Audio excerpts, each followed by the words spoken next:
Pagbasa mula sa aklat ng Eksodo. Noong mga araw na iyon, ang Ehipto'y nagkaroon ng ibang hari na walang anumang alam tungkol kay Jose. Sinabi niya sa kanyang mga kababayan, "Nanganganib tayo sa mga Israelita. Sila'y patuloy na dumarami at lumalakas pa kaysa atin. Kailangang gumawa tayo ng paraan para mapigil ang kanilang pagdami. Baka tayo salakayin ng ating mga kaaway at umanib pa sila sa mga ito at pagkatapos ay umalis sa ating lupain." Kaya't naglagay sila ng mababagsik na tagapangasiwa upang pahirapan ang mga Israelita. Ipinagawa ng Faraon sa mga ito ang mga lungsod ng Pitom at Rameses, lungsod na tinggalan ng mga pagkain at kagamitan. Ngunit habang sinisikil, lalo namang dumarami at lumalaganap ang mga Israelita, kaya't sila'y kinapuotan at kinatakutan ng mga Ehipsyo. Dahil dito, ang mga Israelita'y lalong sinikil at pinahirapan ng mga Ehipsyo sa paggawa ng tisa at ng iba't ibang mabibigat na gawaing bukid. Iniutos naman ng Faraon sa mga Ehipsyo na itapon sa ilog Nilo ang lahat ng lalaking isisilang ng mga Hebrea at bayaan lamang mabuhay ang mga babae. Ang salita ng Diyos. Sa pangalan ng may kapal tayo ay tinutulungan. Ano kaya't di pumanig sa atin ang Panginoon? O Israel, ano kaya ang sagot sa gayong tanong? Kung ang Panginoong Diyos sa amin ay di pumanig, noong kami sa lakayin ng kaaway na malupit, maaaring kami noon ay nilulunan ng buhay sa silakbo ng damdamin at matinding kagalitan. Sa pangalan ng may kapal tayo ay tinutulungan. Maaaring kami nooy natangay na niyong agos na anod sa karagat at tuloy-tuloy na nalunod. Sa lakas ng agos nooy nalunod nga kaming lubos. Tayo ay magpasalamat, ang puon ay papurihan, pagkat tayo'y iniligtas sa malupit na kaaway. Sa pangalan ng may kapal tayo ay tinutulungan. Ang katulad nati ibong sa bitag ay nakatakas, lubos tayong nakalaya nang ang bitag ay mawasak. Tulong nating kailangan ay sa poon nagmumula, pagkat itong lupa't langit tanging siya ang lumikha. Sa pangalan ng may kapal tayo ay tinutulungan. Ang mabuting balita ng Panginoon ayon kay San Mateo. Noong panahong iyon, sinabi ni Jesus sa kanyang mga alagad, "Huwag ninyong isiping naparito ako upang magdala ng kapayapaan sa lupa. Naparito ako upang magdala ng tabak, hindi kapayapaan, sapagkat naparito ako upang papaglabanin ang anak na lalaki at ang kanyang ama, ang anak na babae at ang kanyang ina, ang manugang na babae at ang kanyang biyanang babae, at ang kaaway ng isang tao'y ang kanya na ring kasambahay. Ang umiibig sa ama o sa ina ng higit sa akin ay hindi karapat-dapat sa akin. At ang umiibig sa anak na lalaki o babae ng higit sa akin ay hindi karapat-dapat sa akin. Ang hindi nagpapasa ng kanyang krus at sumusunod sa akin ay hindi karapat-dapat sa akin. Ang nag-iingat ng kanyang buhay ay siyang mawawala nito, at ang nawawala ng kanyang buhay dahil sa akin ay magkakamit nito. Ang tumatanggap sa inyo ay tumatanggap sa akin, at ang tumatanggap sa akin ay tumatanggap sa nagsugo sa akin. Ang tumatanggap sa isang propeta, dahil sa siya'y propeta, ay tatanggap ng gantimpala ukol sa propeta.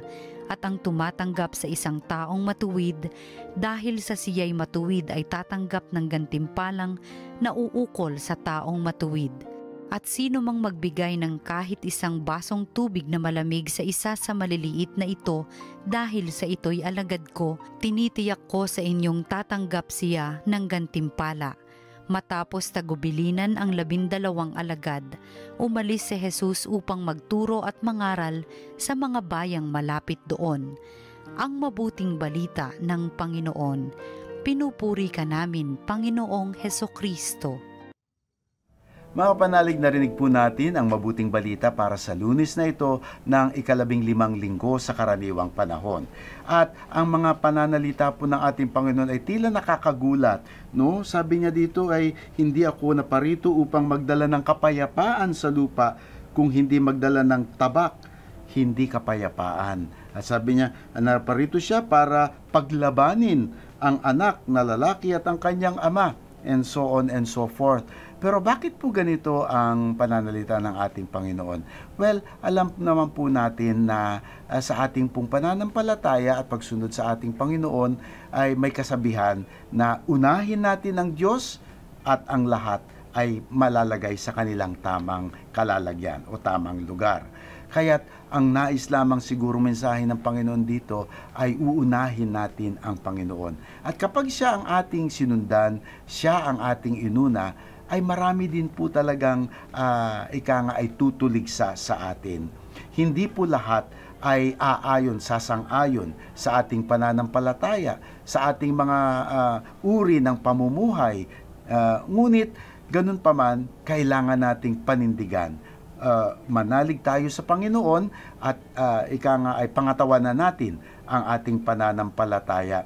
At minsan, in English sabi niya, that will put us in enmity. No? Tayo'y sasalungat sa ibang tao.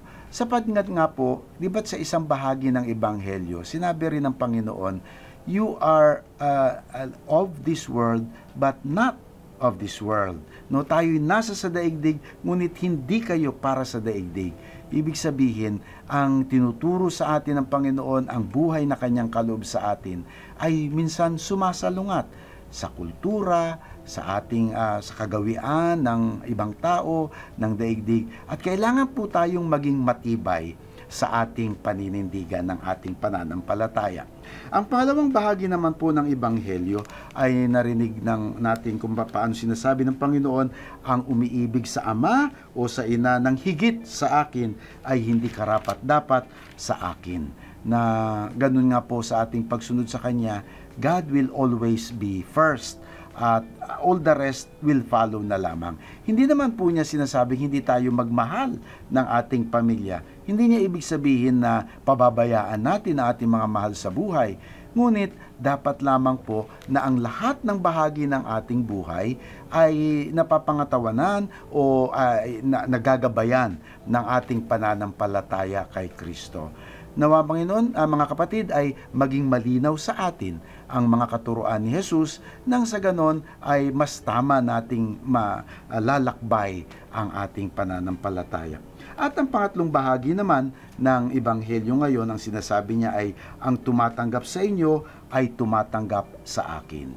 Yun naman ay pagbibigay niya ng lakas ng loob sa kanyang mga tagasunod na sa kanilang pagtuturo, bagamat marami ang tutuligsa sa kanila at marami ang magiging sakripisyo sa kanilang buhay, ngunit sabi ng Panginoon, I will always be with you until the end.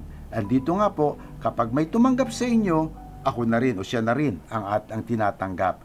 At doon ay sana'y magkaroon ng lakas ng loob para sa mga tagasunod ni Kristo, lalo na po yung nagbabahagi ng mabuting balita, na maging matibay po tayo sa ating pananampalataya. Huwag po tayong mawawalan ng loob, huwag tayong mawawalan ng tapang, dahil lagi po nating kasama ang Panginoon. Amen.